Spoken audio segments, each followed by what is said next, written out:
At MedStory, we take privacy seriously and follow all healthcare privacy laws. Some details may have changed to protect confidentiality.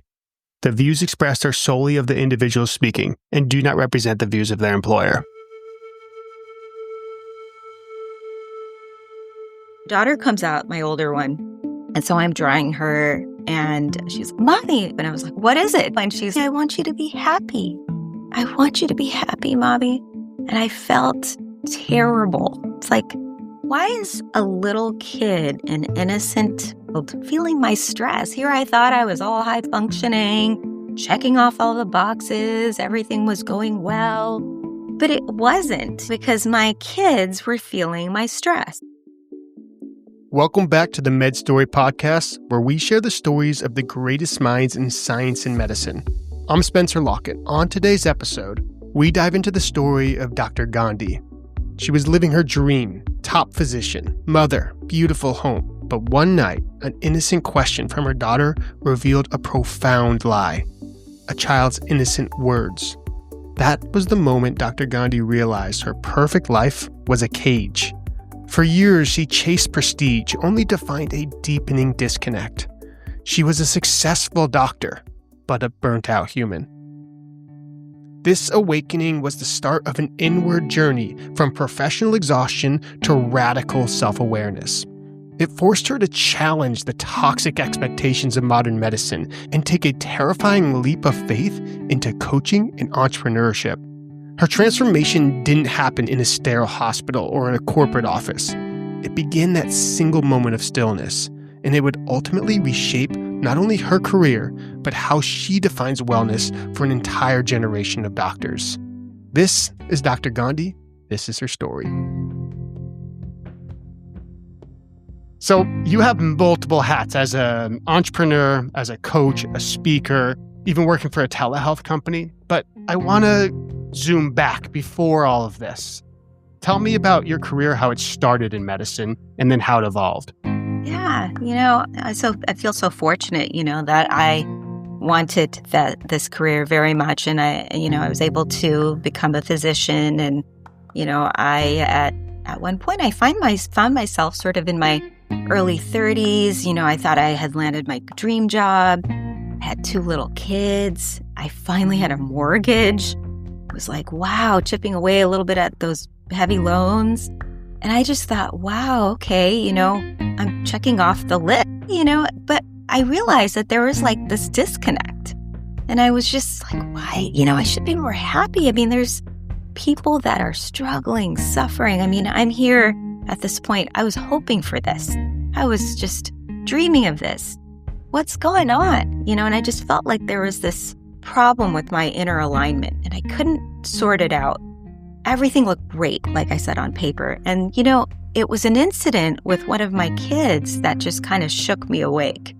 And, if I may, I'll share with you. Please. I loved my patients. It was a typical day, saw them, went and picked up my little ones from the daycare, and we were home, and I was bathing them. And so my kids were like 2 and 4, and I was, right outside, sitting there and watching them playing in the water, and I had the towels ready, I had the lotion ready, all the things, and they were frolicking and shrieking and just having a great time as children, that age should. And meanwhile, I was just like in my head, like it was spinning. I was like, okay, we're going to, lotion and pajamas, and we're going to go downstairs and get him a snack, get him into something, and then I'm going to start on dinner.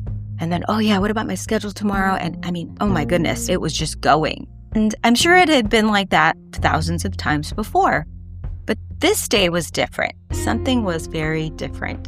My daughter comes out, my older one, and so I'm drying her, and she's, "Mommy," and she's, I finally woke up and I was like, "What is it?" And she's, "I want you to be happy. I want you to be happy, Mommy." And I felt terrible, right? It's like, why is a little kid, an innocent child, feeling my stress? Here I thought I was all high functioning, checking off all the boxes, everything was going well. But it wasn't, because my kids were feeling my stress. And I would love to tell you, Spencer, that I just flipped the switch and that was it. I made massive changes in my life and here I am, No, that didn't happen. I probably just went on, but, I was seeking. There was a little mini shift that happened, and I was seeking, I was searching, and one day I saw this clip of Oprah, and she said, keeping a gratitude journal changed the trajectory of her life. It was life-changing. I said, let me try it. So I had journals, I had pens, and so I just started every night noting down 3 things that I was grateful for. And I will tell you that practice changed the direction, the trajectory of my life, the way I view wellness, well-being. And it really caused me to take some time to really contemplate what was going on inside. I had to develop self-awareness. I had to do some inner excavation. And it really shifted everything for me. And I really think that is why you and I are talking here today right now, is because of that change in my life. That is a really powerful story. I think it's really interesting because, especially as a doctor, you are required to segment your life, right? You could go in and you could see a patient that's close to dying, and then a second later seeing someone who has an ankle sprain, and you have to treat them with the same empathy and care.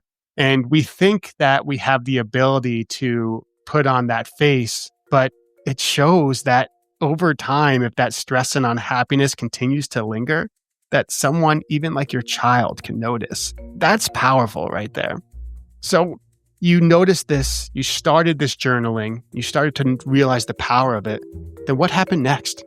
So what happened next was I became so aware, because when you're gratitude journaling, you're kind of really being present, right? It's a form of mindfulness where we're just staying and remaining present in what's going on right here, right now, or that day, right? And so I'm ultimately writing down what worked for me that day, right?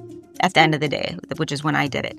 When you become aware of what works for you, you become very aware of what doesn't work for you and who doesn't work for you. So once you know that, it's kind of hard to unsee that, right? When you have that sense of truth, it's hard to make excuses. It's hard to just close your eyes to it, right? And you just kind of naturally start to seek out more of what brings gratitude, right? The brain loves finding patterns, right? And we know there's so much science behind practicing the active practice of gratitude. And so I enjoyed all of those benefits. And I think that's just what led me, on this journey of ultimately looking at different patterns in myself, traumas that I had experienced and not, healed. And really, it helped me realign with myself, with my purpose, with what really makes me happy. And ultimately, I realized I needed to leave that job situation and go out on my own. And so I did. And, it took a leap of faith, but I did it. And it was definitely going against the grain. I was I was on another podcast and they called me being a disruptor.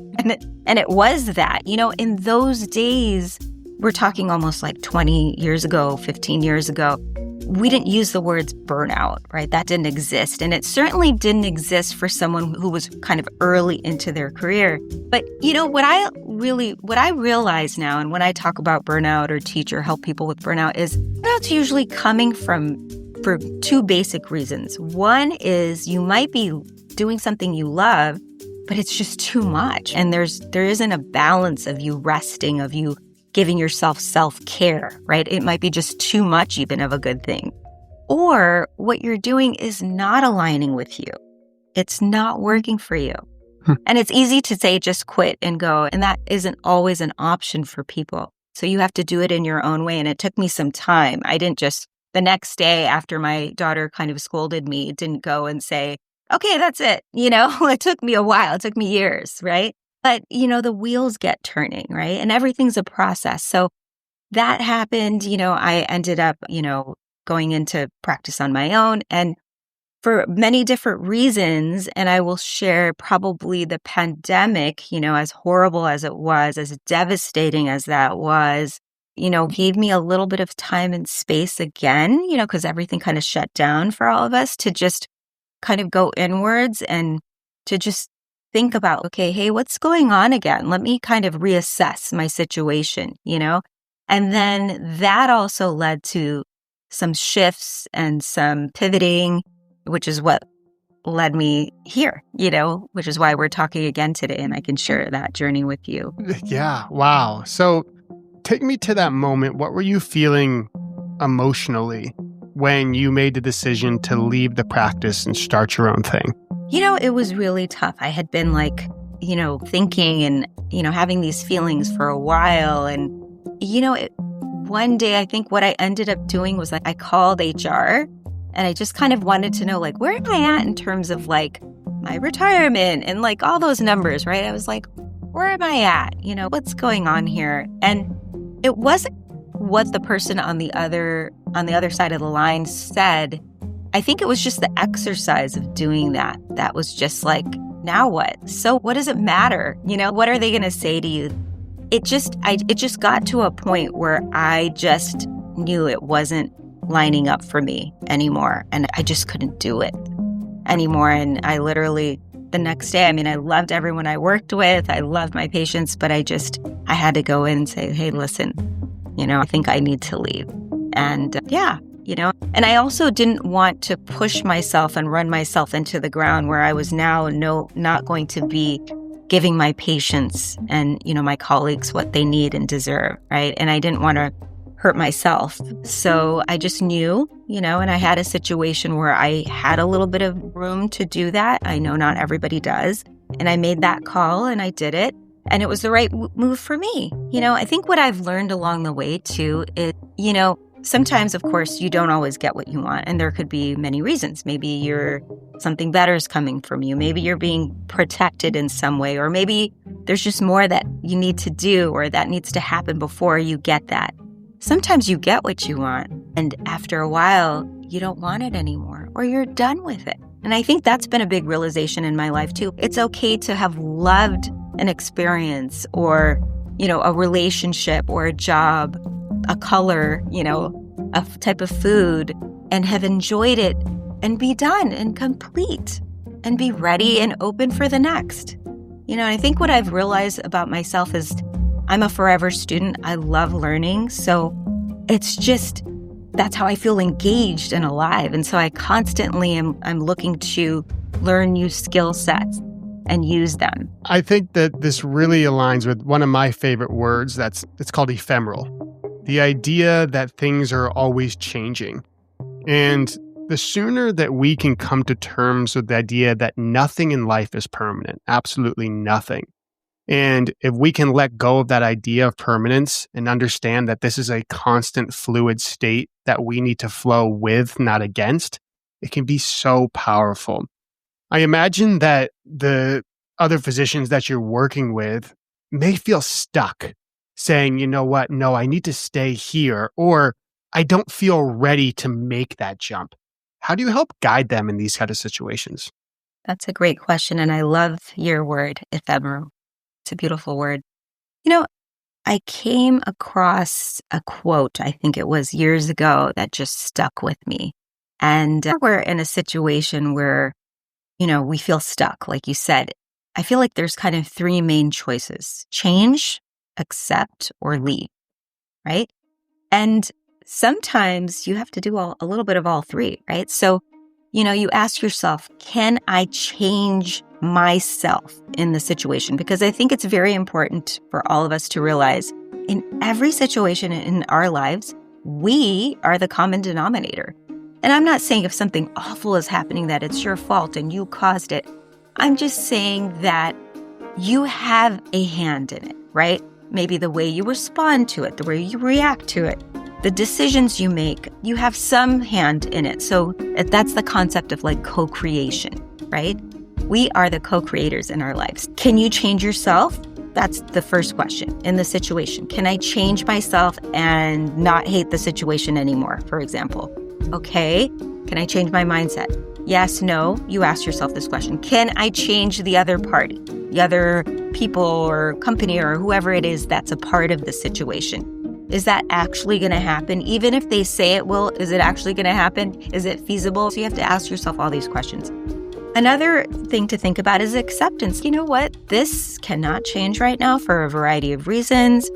For example, if it's a difficult family member, they're part of your family, you're not going anywhere. Okay, how do I deal with this? Do I get some coaching? Do I see a therapist? Do I have a mantra? How do I reach a place of acceptance for now? It might not always have to be this way, but for now.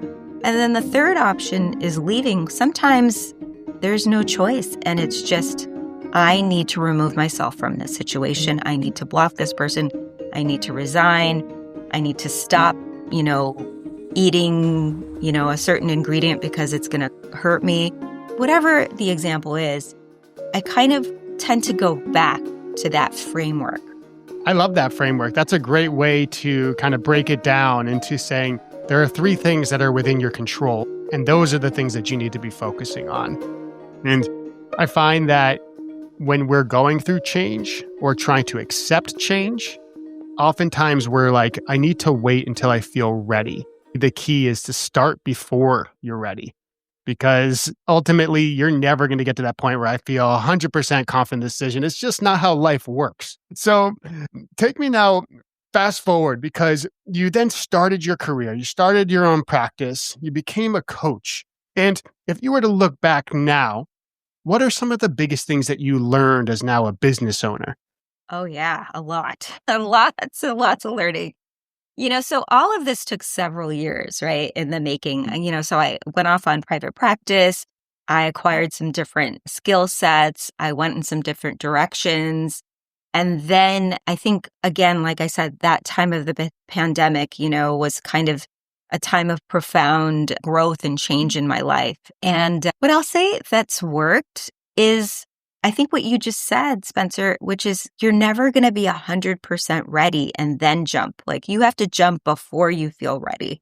That ultimately what I feel works for me is, just becoming really aware of what's going on in front of me, then seeing if I can reach a place of acceptance. Okay, this is the situation. It is what it is. Okay, now can I find a way of not resisting it? Because sometimes, you don't like the situation. That happens many times in life, right? I always feel like life is a collection of experiences we hope is here to teach us, especially the really painful ones.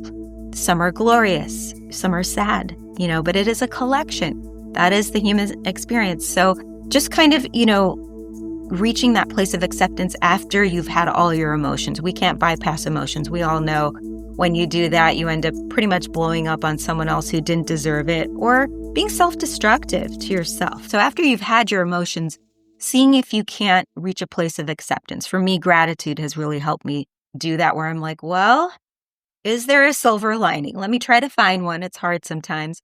And when I do that, I find that I've opened up a space for curiosity, when I'm not resisting anymore, for creativity. What can I do with this? What are my options? What are my resources? And so I think this journey has really taught me that, because what I did was kind of going against what you're supposed to do, like what was modeled to me as a physician practicing medicine for several decades. Like you're supposed to just, have, maybe 1 or 2 different practices or jobs, and you just stay there and you stick it out, right? But what I was doing was different, because that didn't work for me. And I also went off on my own and I developed different skill sets. And, it's just has required having a lot of courage and constantly looking inwards to see if it aligns with me. Oh, wow. I love this. So one of my favorite books, it's called The Physician E-Myth. I don't know if you've ever read it. Basically, the idea is for those doctors that are starting their own clinic, there's 2 types. There's one that create a clinic and they create just another job for themselves. And then there's the ones that actually create a business. And I think that there's a lot of alignment with what you're saying there, because basically the premise is saying that you need to set time aside for administrative, but also innovation. The fact that you're trying to create a space in your life where you can remain curious, is so powerful because that's what prevents stagnation and from you staying in one place. So I'm interested now, you as a coach, business owner, speaker, mom, what are you most curious about today in this current chapter of your life? I just love hearing what younger physicians and future doctors. I think what gives me so much hope is that there's so many different options. When I came out, it was, hey, you know what? Private practice is kind of out. It's too hard. You don't want to deal with the business aspect. You just want to do the doctor stuff. And so it was like, okay, let's go into corporate medicine, right? Let someone else manage all of that. And what's really interesting, and I think, again, I brought up the pandemic so many times, but it really caused a shift in people's thinking. And I think everyone's thinking, right? It has affected us of all ages in so many ways. I mean, in my lifetime, we're never going to be done talking about how it's probably had this effect on all of us. That said, I think in terms of the practice of medicine, I have seen a lot of creativity and innovation, a lot of different business models, a lot of an acceptance of medicine as a business. And that's okay. You're an entrepreneur, and that's fine. Like, why are we separating this? The earliest, that made house calls, right? Maybe they were paid with eggs or fruit. There was an exchange, there was a bartering, right? Just like any other industry. I don't know why that's been separated. There's probably a lot of reasons, but that's for another podcast. But, so for me, I just I'm so curious to hear what, younger generations think and what's important to them and, what they're going to do. So what do you think the future of medicine and healthcare looks like? Because in my mind, the current model, not sustainable. Like, it's going to continue to get worse before it gets better. But if we were to fast forward 5, 10, 15 years from now, what do you hope that medicine looks like? As you said, I mean, there's a lot that needs to change. I don't think I have all the answers for sure. I guess I would just hope that it really comes back to the relationship between the clinician, the provider, the doctor, and the patient. That bond, that trust. I really hope it comes back to that because I see that many people, regardless of, their privilege, their bank account, their zip code, they don't feel that their health is optimized. And for people who don't have all of those privileges and advantages, it's terrible. So I just really hope that, something changes. I hope that bond comes back, that trust comes back, and I hope that people can feel like their health and well-being is optimized and individualized, I think, too.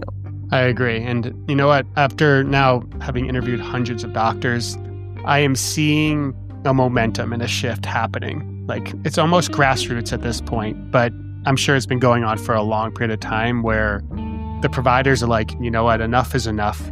We need change and we need quality care, but at the same time, not quality only for our patients, but a quality life for myself.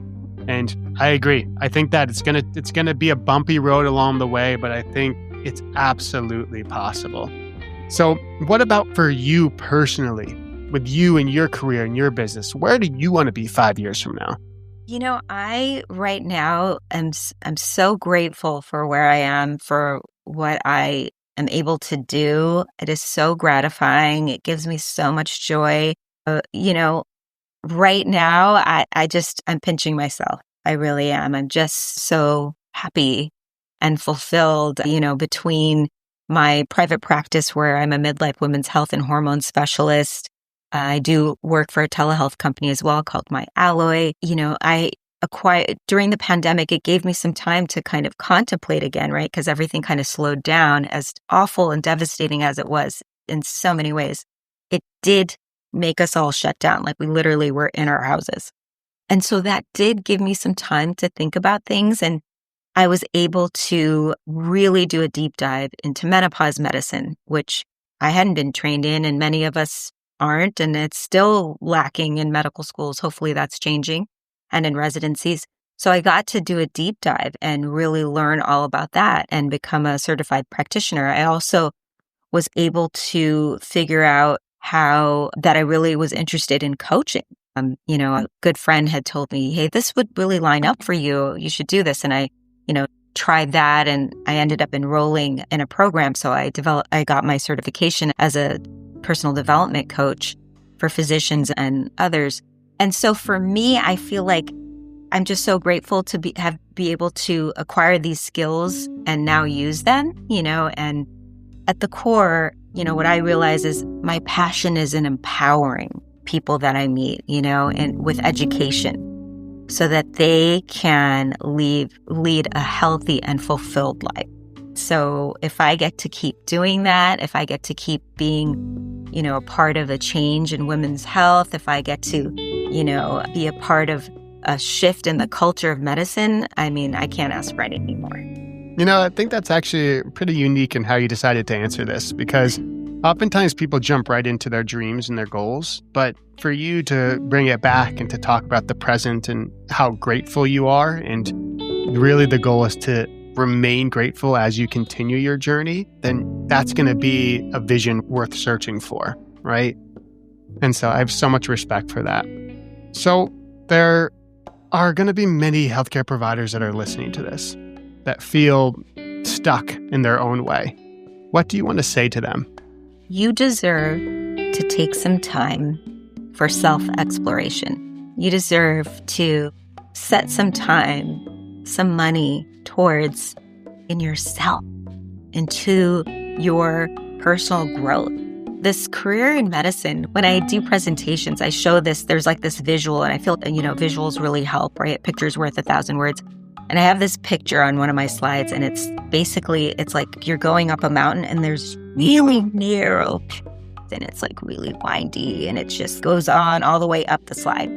And I always show that because I want to share with people that a career in medicine, can be amazing, rewarding, but there's very little room to take breaks or veer off the path. And both of those are essential to our growth and development as human beings. And you're worth doing that.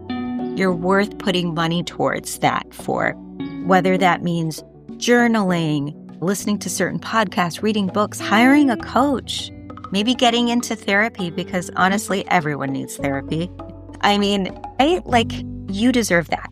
I think you can, self-awareness is priceless. It's the greatest gift you can give yourself, because once you become aware of, your deep desires, your nature, your patterns, it can really sort of unlock limiting beliefs and give you some clarity on what it is that you actually want and where your passion lies. And then you can kind of get creative and think about how to make that happen, how to incorporate that into your life. It won't happen overnight, but you'll be planting this. Beautifully said. I can tell that you're an amazing coach and an amazing doctor. It's really clear. And, as I have ventured away from just straight only clinical care myself as a physical therapist, it's been really freeing to provide myself the opportunity to explore what I want, how I want that life to be designed, and really lead with curiosity. And it's not easy, but providing that space for yourself and that awareness has been so transformative for me. And I can imagine that's why you teach it to so many of your other, clients. So if someone's listening to this and says, you know what, I would like to learn more from Dr. Gandhi, or maybe even hire her where can they go to find out about you? Oh, absolutely. I have a website. It's drgandhiwellness.com. And all of my contact information's there. I'm also on Instagram. I have 2 accounts. My practice account is Dr. Gandhi _ and my coaching account is Dr. Gandhi _coaching. I'm also on TikTok, but that's mainly my medical information. But so Instagram or my website would be the best way. Oh, that's amazing. Okay, perfect. We'll make sure to put that in the show notes before. Honestly, I could sit down and talk to you forever about this stuff. I really enjoy it. Hopefully we can plan another one of these in the future. But you know what? We need more people like you in medicine that can really help us understand the balance between the art and the science. So I have so much respect for what you're doing. So I thank you so much. Thank you, Spencer. Thank you for having me. Yes, let's have another conversation soon. Take good care. And I love what you're doing. Thank you so much. Awesome. So if you are a healthcare provider that is listening to this and you're trying to innovate just like Dr. Gandhi is, or you're looking for change and you have a story to share, make sure to reach out to us, medstorymedia.com/podcast, and apply to be a guest because we would love to share your story. Until then, we'll see you in the next one. Thanks again. Thanks for listening to the MedStory podcast, where we share the stories of the greatest minds in science and medicine. I'm your host, Spencer Locke, with a special thanks to our executive producer, Shaina May. Our music comes from Blue Dot Sessions and the Descript Audio Library. The MedStory podcast is made possible by MedStory Studios and listeners like you. So if you'd like to support us, please leave a review. It means more than you know. And if you have a story to share or want to produce a podcast of your own, reach out to us at info@medstorymedia.com. We'll see you in the next episode.